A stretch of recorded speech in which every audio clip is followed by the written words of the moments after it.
irmãos, para quem está atento aí, nós estamos com uma série de mensagens. Iniciamos domingo passado com o tema A Grande História. A Grande História. E já de cara eu quero deixar aqui a indicação que a gente apresentou e incentivo para vocês, para quem quiser adquirir. É um livro devocional com o título A Grande História. As mensagens não estão sendo retiradas daqui, mas este livro está servindo de apoio para os grupos pequenos, para as células, para os seus estudos. Mas também não é só para isso. Se você deseja levar para a sua casa, por exemplo, para fazer, é um devocional semanal aqui. Então, se você deseja fazer um devocional semanal com a sua família, sozinho, eu indico muito que aqui você vai estudar em casa toda a história da redenção, juntos aí, ou sozinho também. É um material bacana, bem legal, com bons devocionais para você levar. A gente vai estar com a livraria no final do culto, ali fora. Você pode ir lá e pegar o seu livro, tá certo? Temos outras opções lá de livros também, mas por hoje a indicação é esta. Na nossa série de mensagens, A Grande História, quero aqui então começar com o nosso ato 1, nosso primeiro capítulo. Domingo passado foi uma introdução ao que nós vamos falar agora durante 2 meses, a começar pelo primeiro ato da nossa história. E aqui eu já quero fazer uma observação. Nós não estamos aqui tratando sobre uma história a qual você precisa adquirir um conhecimento apenas. Você não precisa, a ideia aqui não é que você precisa apenas conhecer a história da Bíblia. E aí está tudo bem, não. Isso é bom. Mas é algo muito maior que isso que a gente está propondo aqui, que a gente está pensando. A ideia de que nós precisamos internalizar a grande história em nossos corações, para que esta história influencie toda a nossa vida, para que a grande história influencie as suas tomadas de decisão neste ano, seus relacionamentos, seus sonhos, seu trabalho, seus estudos, tudo, seu pensar. Porque lembra da máxima que a gente falou domingo passado, que a história que você adota como verdadeira moldará a sua vida. A história que você adota como verdadeira molda por completo a sua vida. Esse é o objetivo. E eu quero começar aqui, como toda boa história, pelo seu bom começo. O começo aqui de tudo, onde nós temos a estrutura de tudo que a gente vai ver no decorrer das Escrituras e da história da humanidade, na verdade. Isso quer dizer que se você perder de vista a importância do começo, eu acredito que você vai ter sérios problemas para entender o restante. Todo o restante aqui do que a gente vai tratar e todo o restante das Escrituras e por assim. Logo eu já peço para você abrir a sua Bíblia no livro dos começos. Lá em Gênesis capítulo 1.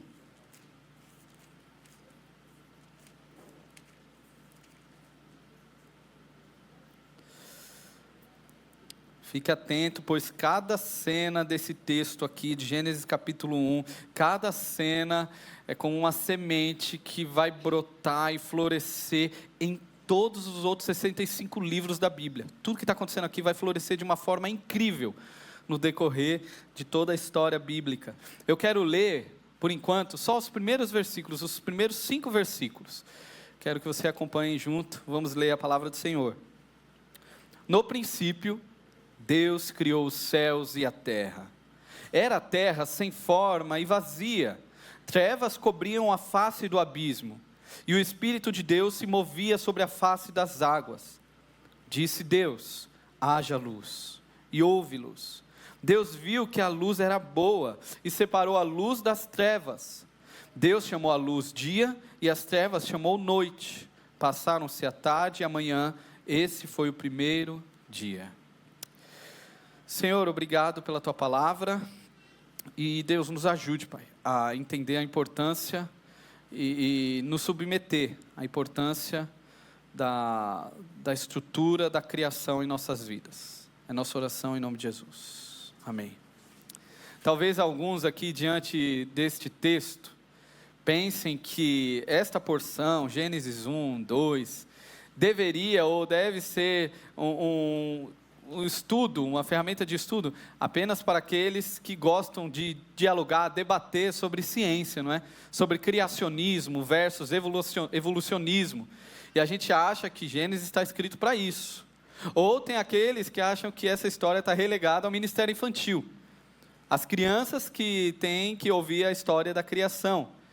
E este é um sério problema. Na verdade, você tem um grave erro aí, porque você está longe do propósito. Se você pensa assim, você está longe de entender o propósito de Gênesis. Uma das características de Gênesis, da história da criação para nós, que é tão importante, ela fala acerca de identidade. Hoje em dia, onde o tema identidade está tão presente nas rodas de debates, é fundamental a gente voltar à estrutura criacional.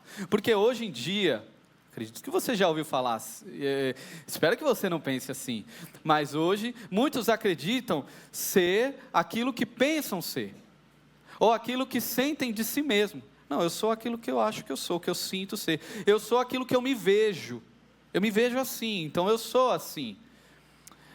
Como que a gente lida com isso? A gente vai para Gênesis e a gente descobre que não. O ser humano não é resultado daquilo que ele pensa acerca de si. O ser humano é o que Deus o fez para ser. Você é o que Deus te fez a ser. Tanto você, quanto cada um de nós aqui presente. Eu não sou o que eu penso, eu sou o que Deus me diz que eu sou. Ponto fundamental para a gente entender aqui. Deus não cria nada sem propósito. Deus não cria nada vazio de propósito. Tudo o que Deus criou possui significado e sentido. Tudo. A gente vê aqui em Gênesis, e isso é estrutura. Isso daqui é como deveria ser sempre. Deus criou o cachorro, não é? E o cachorro, ele não tenta ser um gato, não é? O gato não tenta ser um peixe. O peixe não tenta ser uma árvore. Cada um sabe o que é e faz o que deve ser feito. Por quê? Deus os criou com significado neles e com sentido. Cada um tem o seu sentido de vida. Será que com o ser humano é diferente? Com certeza não. O problema é que o único que tem problema com isso às vezes é o ser humano, que quer questionar a Deus. Não, eu não sou isso, eu sou aquilo. Mas todos nós, assim como a árvore, assim como o cachorro, assim como toda a criação, fomos criados com significado e com sentido. Isso quer dizer que se Deus criou o homem, ele é um homem. E Deus o chamou a ser um homem.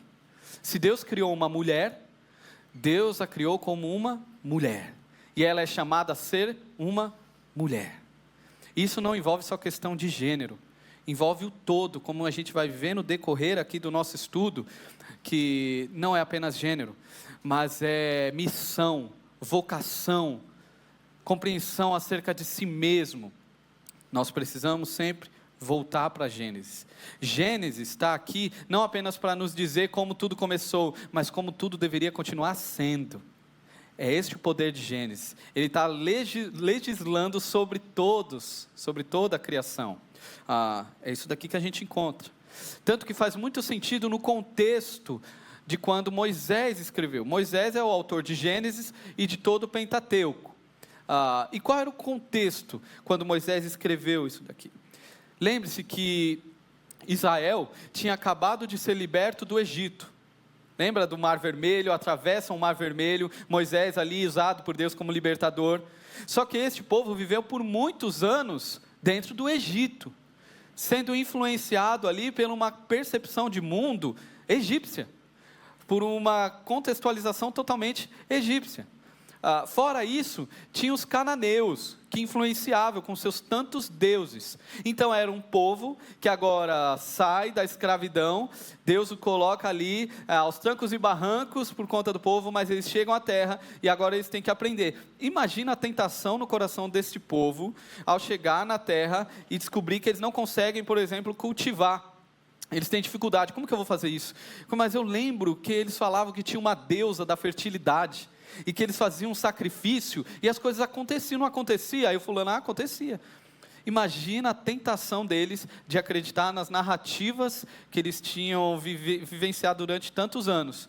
E agora, o que Israel precisava aprender? Precisava lembrar. Israel precisava lembrar quem eles eram. E quem era o Deus verdadeiro. Quem era o Deus deles. Por isso que Gênesis é escrito. Para ensinar ao povo a identidade e a identidade do verdadeiro Deus. Será que a gente não precisa ainda retornar a estas verdades tão fundamentais?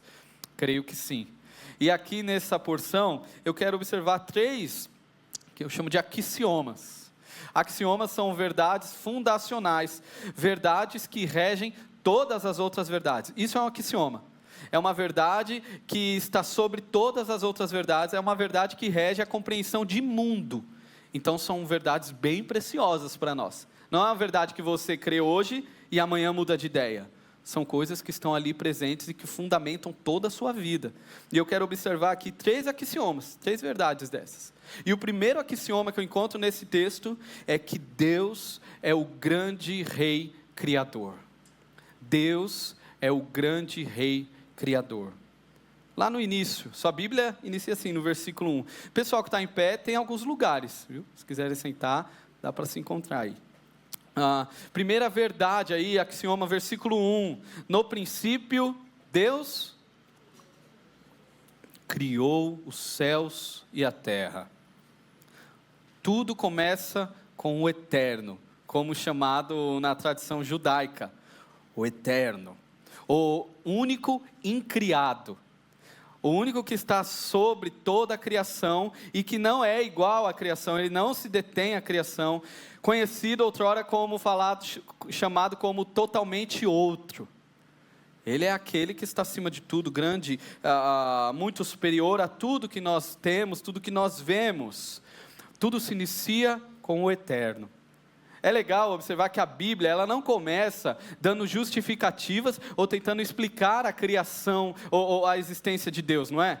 Ela simplesmente começa, Deus criou. No princípio, Deus criou. Ela já parte, assim deve ser você, assim eu também preciso ser, ela parte do pressuposto que Deus é. E acabou. Não tem conversa aqui, não tem... Deus é. Ele não é um ser a ser explicado, ele é. Você não precisa de evidências. Esse movimento de buscar evidências acerca da existência de Deus, não é um movimento necessariamente cristão. É um movimento que a galera faz aí fora. Porque as Escrituras nos apresentam um Deus que é e que não precisa dar explicação para mim e para você. Ou a gente crê, ou a gente crê. E a primeira característica que a gente vê nesse Deus que é eterno, de eternidade a eternidade, é que ele é o Deus criador.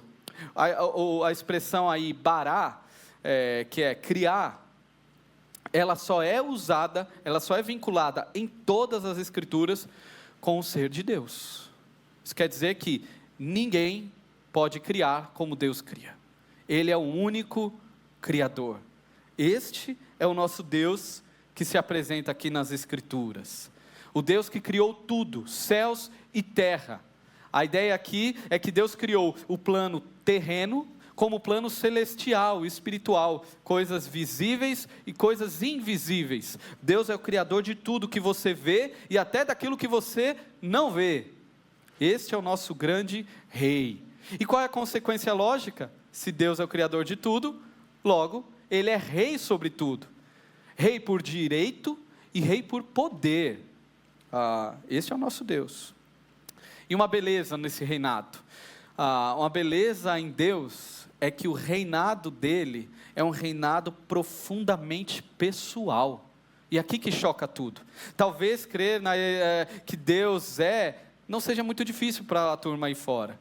Mas talvez a dificuldade seja pensar nesse Deus que é totalmente outro, que agora decide caminhar no jardim com a sua criação. Decide sentar à mesa, sujar os pés. Este é o Deus que nos aparece, que nos é revelado aqui. Imagina que imagem incrível. Um Deus, o que criou tudo, agora passeando com a sua criação, que conversa com a sua criação. C.S. Lewis, no livro O Sobrinho do Mago, um dos livros da série de Nárnia, Crônicas de Nárnia, ele relata de forma alegórica essa cena, retratando ali Aslan, que é o grande rei, que simboliza Deus, Aslan no processo de criar Nárnia. As crianças ali começam a ouvir uma música, e que música linda é essa? E aí eles começam a observar as coisas acontecendo, o mundo vindo à tona, tudo começando a surgir através de uma música cantada. A C.S. Lewis fala que as patas de Aslan eram macias, mas ao mesmo tempo, toda vez que as suas pegadas faziam tremer o chão. O seu olhar para com a criação incendiava o olhar das criaturas. E no final da música, enquanto a música estava sendo cantada, tudo sendo criado, tudo aparecendo, e no final de tudo isso, todos se voltam para Aslan com um reverente fascínio, porque ele era diferente de toda a criação. E ali há uma adoração ao rei Aslan. Tolkien, engraçado que Tolkien, lá no universo do Senhor dos Anéis, Silmarillion, ele também usa a ilustração da música na criação. Uma música está sendo criado tudo. Sinceramente, eu não sei te confirmar se houve uma música, seria muito legal, né? Houve uma música enquanto tudo foi criado, mas talvez eles também não saibam dizer. Porém, uma coisa que eu sei é que no momento da criação, houve tremenda adoração e fascínio diante do grande rei. Imagina toda a criação olhando para o Deus, o Criador de tudo, soberano, e que estava ali. Salmo 93, 1 diz: o Senhor reina, está vestido de majestade. O Senhor está vestido de majestade e armado de força. De fato, o mundo está estabelecido firme e seguro. Este é o nosso Deus. Toda convicção da fé cristã precisa partir do pressuposto de que Deus é e que Ele é Criador de tudo. E soberano sobre tudo, o Rei sobre tudo. Se você tirar isso da equação, esquece. Cai todo o castelinho, você não vai conseguir concluir mais nenhuma convicção da fé cristã. Nós precisamos crer nesse axioma de que Deus é de eternidade a eternidade, e Ele é o Criador, sustentador de tudo, e Rei soberano por direito e por poder de toda a criação, inclusive da sua vida. Esse é o nosso Deus. Ele não é um rei democrata, Ele não pede a sua opinião, Ele é Deus soberano, conhecido como nas escrituras, chamado de déspota. O grande déspota, pesado, não é? Déspota no sentido de que Ele é dono, detentor de todo poder e autoridade. Todo poder e autoridade, todo domínio está nas suas mãos. Este é o nosso grande rei. Neste primeiro ato dessa história, uma verdade que precisa estar clara no coração é que este é o nosso Deus. Este é o nosso Deus. E um segundo axioma que a gente encontra aqui é que o universo é o lugar onde o reinado é exercido. O universo é o lugar onde o reinado desse grande rei é exercido. Quero ler aí os versos novamente. Vou ler o versículo 1 em diante, vou ler os 5 versículos, e depois o versículo 31. No princípio Deus criou os céus e a terra. Era a terra sem forma e vazia, trevas cobriam a face do abismo, e o Espírito de Deus se movia sobre a face das águas. Uma observação aqui, que o versículo 2 é muito interessante, como Deus não tem dificuldade com caos, né? Aí você está vendo o caos, sem forma, vazia, escuridão, caos, ausência de cosmos, ausência de organização. Quando eu leio esse versículo, eu penso no quarto de um adolescente, sabe? Então, você já foi um adolescente. O quarto que não há cosmos, há só caos, bagunça, cheiro ruim, não é? A comida de 4 dias atrás, que o prato sujo que ele colocou embaixo da cama para não precisar lavar, junto com a meia que ele vai usar na próxima semana no futebol. Caos, caos, caos. Eu ainda vou passar por isso com os meus filhos. Fiz isso com a minha mãe, e agora eu vou sofrer, né? Tudo isso é caos. Mas Deus não tem problema com caos, não é? Deus resolve o caos rapidinho, Deus resolve o caos da sua vida. E é o que acontece, versículo 3, disse Deus, haja luz, e houve luz. Deus viu que a luz era boa e separou a luz das trevas. Deus chamou a luz dia e as trevas chamou noite. Passaram-se a tarde e a manhã, esse foi o primeiro dia. Agora desça aí até o versículo 31. Lá no versículo 31, no final do capítulo. E Deus viu tudo o que havia feito, e tudo havia ficado o quê? Muito bom, muito, muito bom. Passaram-se a tarde e a manhã, esse foi o sexto dia. Tudo havia ficado muito bom. O lugar, o universo é o lugar do reinado de Deus, e é um lugar chamado por Deus como muito bom. A criação de Deus, ela é muito boa. O autor do livro Drama das Escrituras, ele trata aqui, ele comenta, faz uma ilustração acerca desse texto, dessa porção, pensando na ideia de que, como você indo a uma exposição de arte.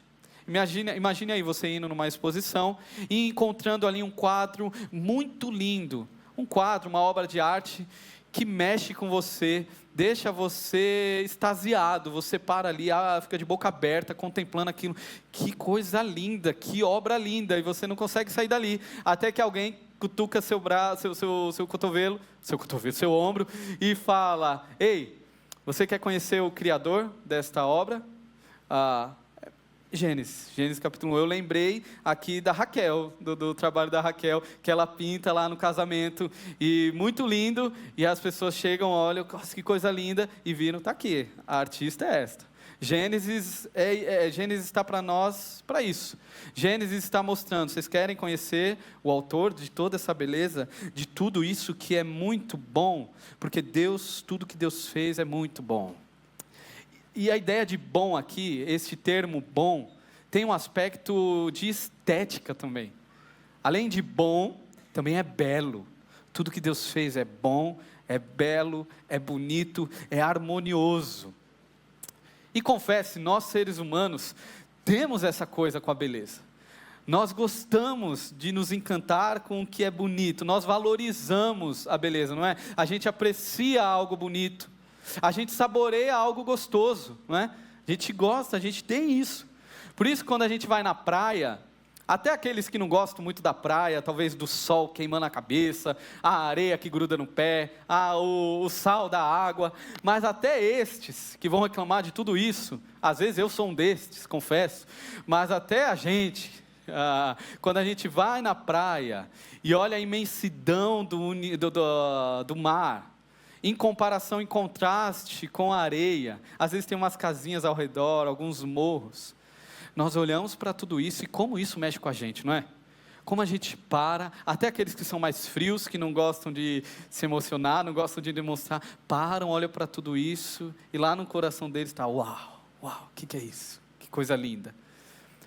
Ou um céu estrelado, quando você pega tanta estrela, tão bonito, um nascimento de um bebê, uma cena tão linda, que marca tanto, talvez uma cidade bonita, com construções simétricas, sabe, aquela cidade tão, com prédios assim, imponentes, uma música bem tocada, uma harmonia bela, uma melodia bela, que envolve o nosso coração, até mesmo uma boa refeição. Você já parou para imaginar, já parou para pensar, que até com a comida a gente se importa com a estética? Quem gosta aqui de batata? Quem come batata aí? Pelo amor de Deus, você não come batata, o que você está comendo na vida, né? Mas a gente não pega a batata e arranca da raiz e come. Você já faz isso? Você faz isso? Você não faz isso, não é? Você pega a batata lá no mercado e já sai comendo. Não. O que a gente faz? A gente vai cozinhar, não é? E cozinhar é uma característica muito humana. A gente cozinha a batata, a gente coloca ervas, né? Alguns colocam algumas ervas, tempero, e coloca molho, e faz aquela coisa, fica tão cheiroso aquilo.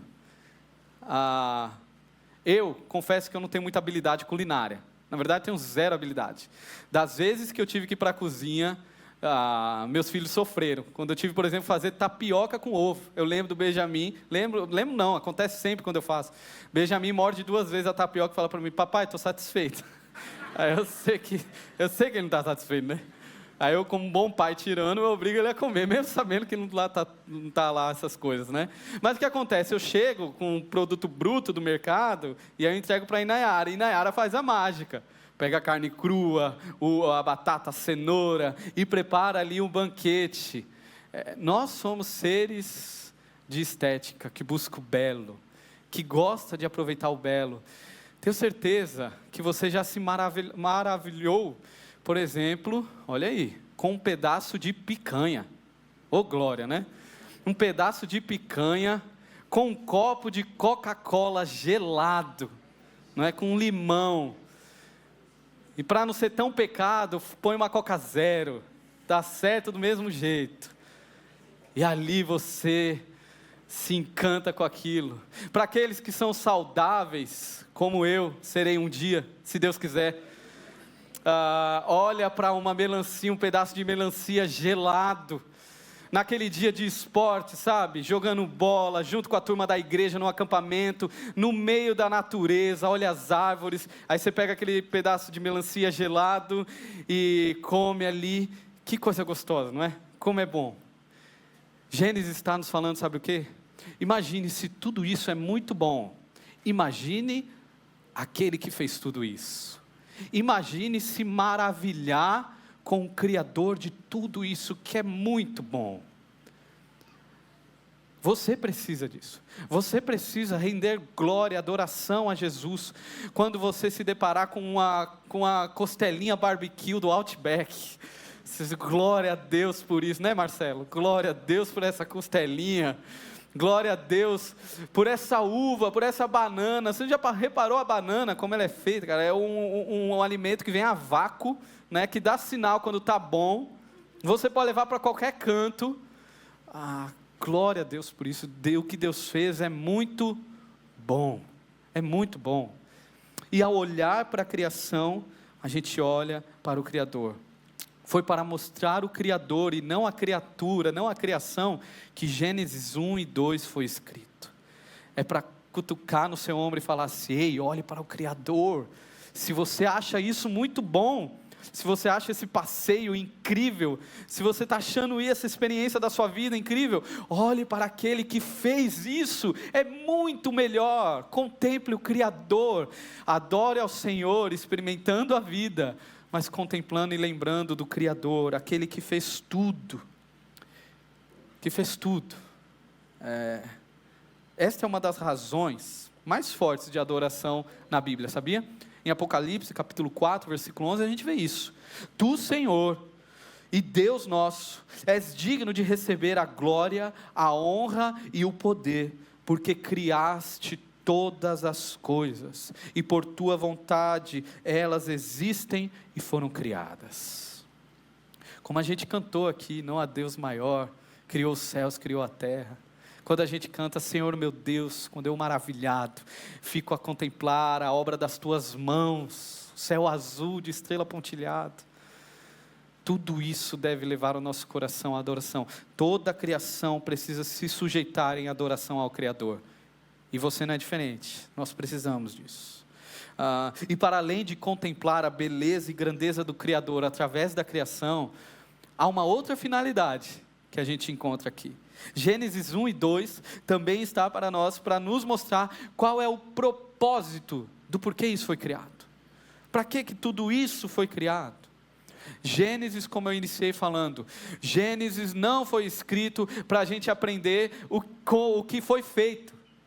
Gênesis não está para nós, para a gente só apenas saber como que tudo começou. Gênesis também está nos falando como tudo deveria ser. E como tudo deve ser, continuar sendo.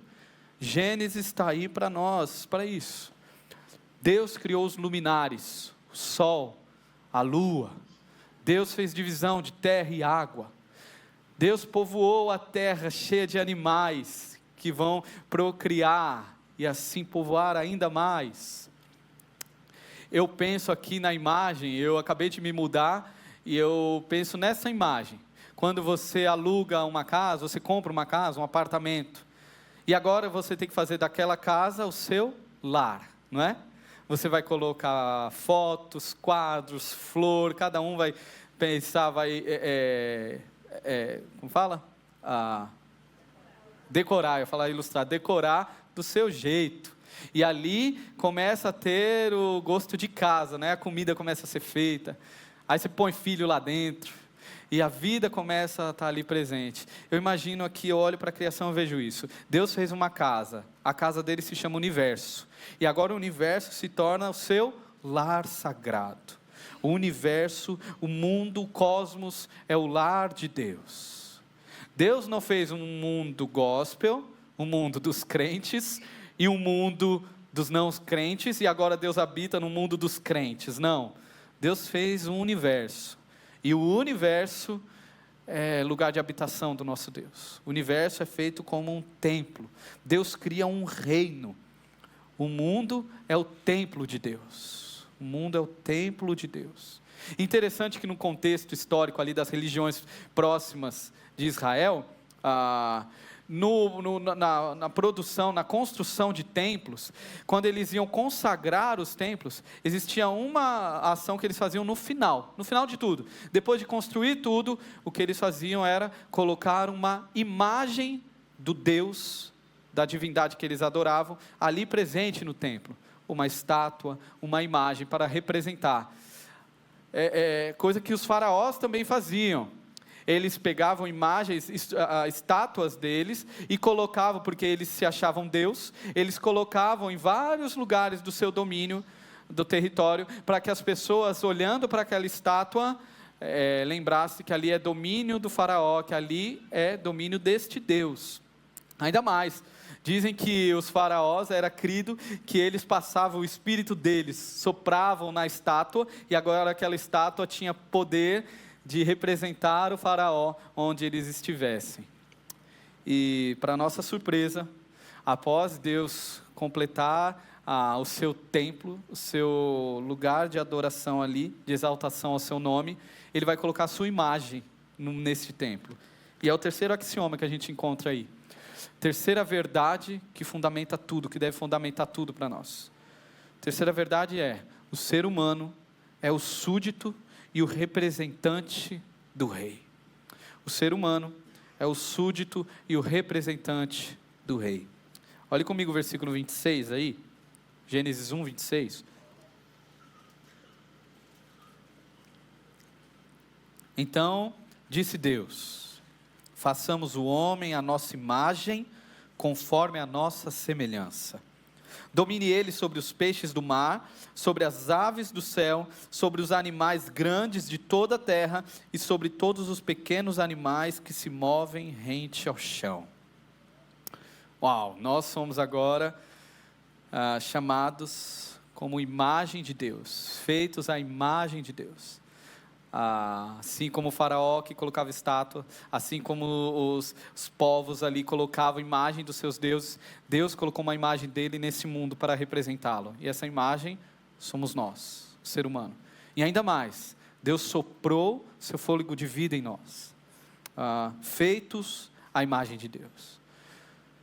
Aqui é uma metáfora, obviamente, somos semelhantes a Deus, porém radicalmente diferentes de Deus. Ainda assim, de forma sobrenatural, somos semelhantes. Essa semelhança, ela está presente em algumas características, por exemplo. Como por exemplo, inteligência, criatividade, moralidade, consciência. Tudo isso são características inerentes ao ser humano, que foram compartilhadas do próprio Deus. Você não encontra isso em outro ser da criação, em nada da criação. Há uma dignidade especial, qualitativa mesmo, que distingue a gente de todo o resto que foi criado. O ser humano é o ápice da criação. Por mais que tem gente que tenta colocar o ser humano ou animal em pé de igualdade ao ser humano, não é? Infelizmente tem esses que tentam colocar animais no pé de igualdade, mas não, de forma nenhuma. O animal deve ser amado e cuidado, mas ele sempre será um animal. E ser humano sempre será a imagem de Deus. Um animal não é a imagem de Deus, o ser humano é. E essa imagem de Deus aqui vai para além dessas características. Na verdade, o enfoque maior está na missão desse ser humano. Ser imagem de Deus, ou como na teologia chama, carregar a imago Dei, carregar a imagem de Deus em nós, envolve uma missão descrita aqui para nós. Você foi criado, Deus te criou para ser o zelador do condomínio de Deus, amém? Você foi chamado a cuidar e zelar a criação, cuidar e desenvolver a criação. Você é chamado a ser o vice-regente de Deus, a cuidar da criação. É esse o nosso chamado aqui. Você é interessante aqui, porque algumas pessoas, elas tendem a separar. Coisas que nós fazemos, por exemplo, na igreja, são coisas mais santas, entre o resto das coisas que a gente faz. Porém, não é essa estrutura criacional que a gente encontra aqui. Tanto que a palavra, a expressão cultivar, o ser humano é chamado a cultivar a terra, não é? A dominar, esse domínio envolve o cultivo, é um domínio, é importante fazer esse adendo, é um domínio aqui, não é um domínio tirano, não é que a gente vai acabar com tudo, não, de forma nenhuma, é um domínio consciente, mas que também busca desenvolver, não é nem abusar da criação, como alguns fazem, arrancando tudo e fazendo tudo, preocupados apenas com o seu próprio ego, com o seu próprio deleite, com a sua própria vontade, não está nem aí para questões ecológicas, faz o que quiser, acaba com tudo, o que importa é o bolso encher de dinheiro. Não é isso, isso não é dominar a criação na perspectiva de Deus. Ao mesmo tempo que também não é deificar a criação de Deus, falar que a natureza é sagrada, isso acontece também. Na verdade, as nossas escolas, os nossos filhos escutam isso. Olha, não pode mexer na natureza. Ninguém pode mexer na natureza. Isso, meu irmão, não se confunde. Isso é uma visão religiosa da criação. Na verdade, que para eles nem é criação. É uma visão panteísta. Não tem nada a ver com cristianismo aqui. Nós somos chamados a desenvolver cidades, sim, para a glória de Deus. Mas tudo como mordomos, como servos de Deus. Nós somos chamados a pensar questões ecológicas, que infelizmente foi uma narrativa que foi meio que tomada por um aspecto político, não é? E que na verdade não é de lá, não é de lá, a gente tem que resgatar, não é. Isso faz parte de quem crê em Cristo, de quem entende o propósito nessa vida, entende que deve cultivar, deve cuidar da natureza. Logo, tudo que você faz é para a glória de Deus, não só as coisas que você faz na igreja. A palavrinha cultivar, que Deus fala para Adão e Eva, ela é a mesma palavra usada lá para os sacerdotes, lá no livro de Levíticos. Eles deveriam cuidar do templo. A mesma palavra, o cuidar do templo, é o cultivar a terra. Há uma noção religiosa no cultivar a terra. Isso quer dizer que cuidar da criação, cultivar a terra, é um meio para render glória ao nosso Deus. O que você faz deve ser um meio de dar glória ao Senhor. Não apenas o que você faz na igreja. O que você faz na sua vida, seu trabalho, tudo, seus estudos. Você que vai entrar na faculdade, você deve olhar para tudo na sua vida e pensar, como eu posso redimir tal aspecto da criação para a glória de Deus? Como eu posso ser usado como um vice-regente de Deus nessa terra, cuidando daquilo que o Senhor me chamou a cuidar? Seja um engenheiro, seja um advogado, seja um médico, seja um cara da tecnologia. Se o meu olhar para isso envolve, em primeira instância, o quanto eu vou ganhar, você não está vivendo segundo a ótica de Gênesis. E Gênesis está legislando sobre você e traz essa denúncia. Tudo que você faz não deve ser na ótica de mamon. Eu faço porque me dá mais dinheiro. Esse trabalho aqui, aí você vem para a igreja, não, aqui que é bom. Tem gente que tem essa visão, não, bom é ser pastor, que aí faz as coisas para Deus, né? É tão bom, eu gosto de ir lá servir na igreja. É o meu tempo que eu me desligo de tudo, já viu isso? Eu desligo de tudo dessa vida, para servir ao Senhor. Mas está totalmente equivocado. Deus não criou mundos à parte. Deus criou um mundo, e você deve glorificá-lo com tudo que você faz, com tudo. que Deus colocou na sua mão? Quais são as ferramentas de trabalho que Deus colocou em sua mão? Conhecendo muitos aqui, eu vejo várias ferramentas para a glória de Deus. Nós devemos olhar para o serviço, para aquilo que Deus nos chama, para a glória de Deus. Inclusive o serviço da igreja. Eu sirvo aqui para a glória de Deus, e eu sirvo lá para a glória de Deus. Deus te criou para isso, para cultivar, para cuidar. E Deus não te criou sozinho. É legal essa expressão, que façamos o homem a nossa imagem e semelhança. Homem e mulher Deus criou. Deus não criou o homem para cumprir essa missão sozinho. A gente não consegue. Toda vez que o ser humano se distancia dos outros, ele entra num processo aí de desumanização. Ele começa a se desumanizar. Toda vez que eu me isolo, eu deixo de ser quem eu deveria ser humano.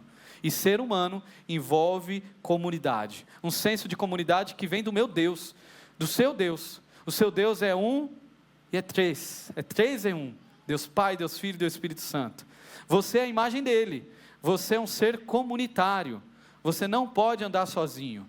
Se você está caminhando sozinho, cuidado. Você está entrando num processo muito perigoso de se distanciar daquilo que Deus te chamou a ser um ser comunitário. Caminhar junto. Há a narrativa do homem e da mulher, que se tornam aí um companheirismo, que a gente vê em sua totalidade, talvez no casamento, não é? Homem e mulher juntos, um companheirismo lado a lado. Aqui não tem peso de dignidade maior para um ou para outro. Ambos, os dois aqui, homem e mulher, são dignos, são completos de dignidade diante de Deus da mesma forma. Por isso, meu irmão, a gente precisa, como seria bom ser igreja se nós entendêssemos isso. Eu não preciso de ideais diabólicos fora das escrituras aqui para tentar basear minha vida. Eu tenho a palavra, eu não preciso desses ideais. Eu não preciso de um ideal machista e muito menos de um feminista. Eu não preciso de nada disso. Tudo isso, no final das contas, são projetos fadados ao fracasso. Eu preciso das Escrituras. A palavra de Deus me ensina que homem e mulher, eles não são em oposição um contra o outro. Eu não preciso diminuir o homem. O homem não é necessário. O homem não precisa, a gente não precisa de nada de homem.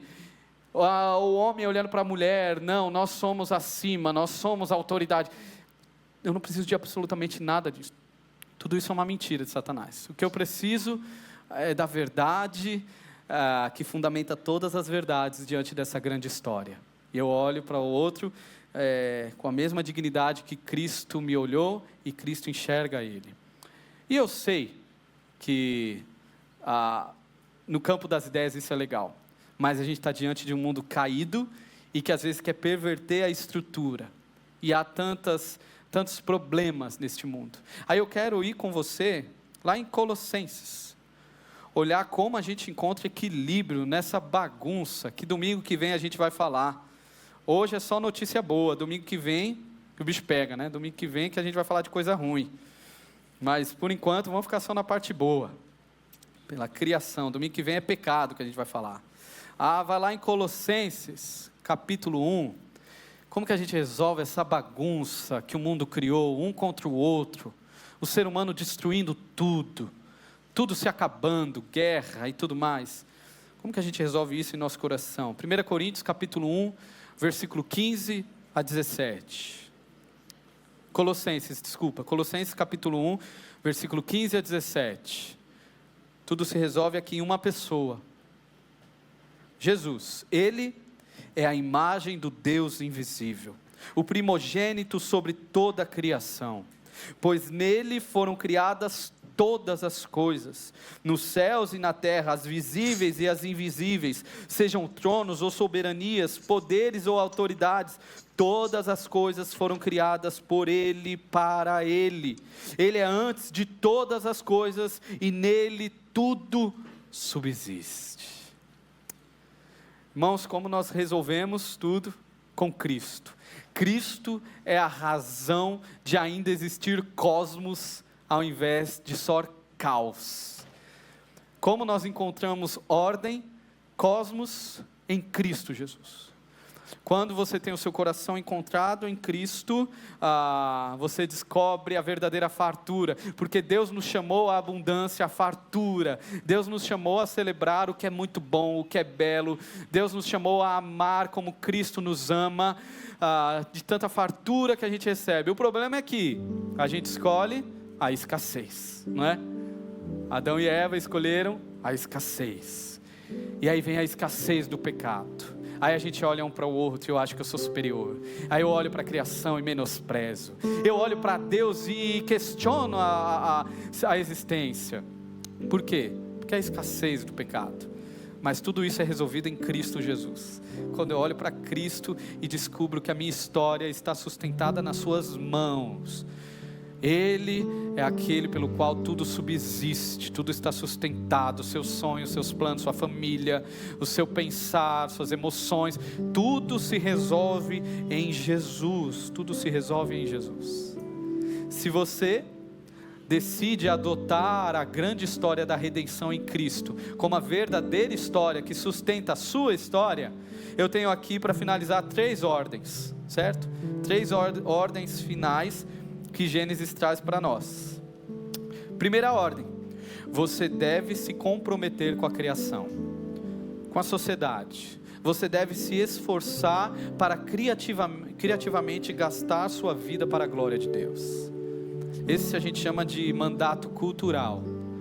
Você precisa assumir esse compromisso de gastar a sua vida criando, porque você tem um DNA do Criador, você é filho do Criador, então agora você gasta a sua vida de forma criativa para a glória dele. Você não é chamado a ser um consumidor passivo disso daqui, de ficar lá e passa 2 horas, 3 horas consumindo sem nada no cérebro. Não, você é chamado a criar para a glória dele, a pensar formas de render glória e de redimir a criação para a glória dele.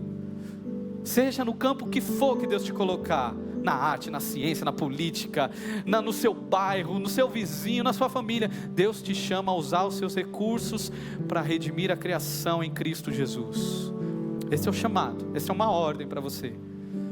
Segunda ordem aqui, você deve se relacionar com os outros, sabendo que todos são iguais em dignidade diante de Deus. O homem não é maior que a mulher não é maior que o homem, a cor da nossa pele, a nossa perspectiva política, o nosso poder aquisitivo, a nossa formação acadêmica, absolutamente nada disso pode guiar ou perverter o nosso olhar para com o outro.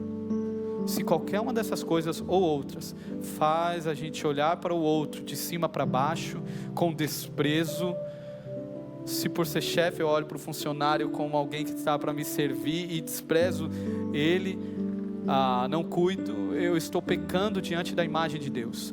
Se tem algo que você tem mais próximo de quem Deus é, da imagem dele, é quem está do seu lado aí, não é?